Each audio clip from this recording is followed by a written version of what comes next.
Life as a servant in the court of King Henry VIII was both an honor and a burden.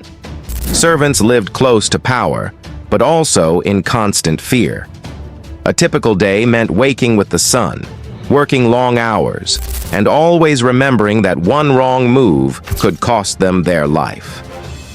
At dawn, servants stirred.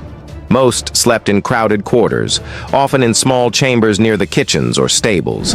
Their beds were little more than straw pallets, and privacy was almost non-existent.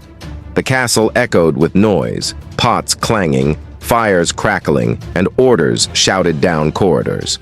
After washing quickly, sometimes with only a basin of cold water, they hurried to their posts.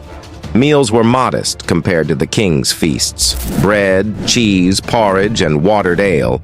Only those who served close to the royal table ever tasted the richer foods they carried past their own empty stomachs.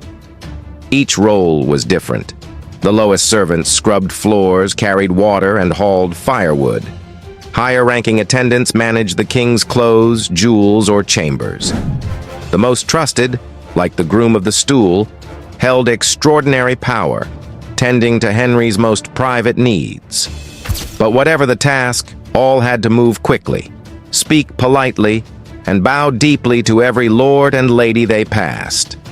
The king's household was a hierarchy, and even servants competed for favor, knowing one promotion could mean better food, warmer rooms, or protection from the king's fury. The pace was relentless.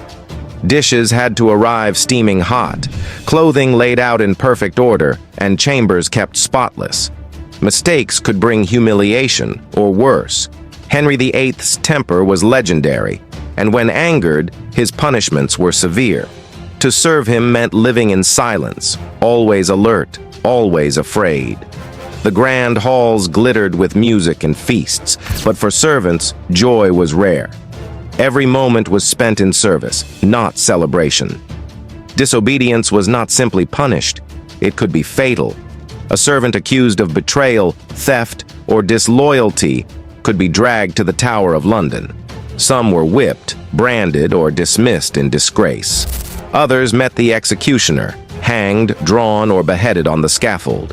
In Henry's reign, even queens and closest advisors were sent to their deaths.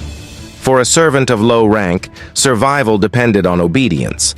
The king's word was law, and to defy it was to invite the axe. So, for Henry VIII's servants, every day was a careful balance of duty, obedience, and fear. They ate little, worked endlessly, and slept lightly, always ready to serve. To live in his household was to stand close to power, yet closer still to danger. For in Tudor England, serving the king meant living in his shadow, and sometimes dying by his command.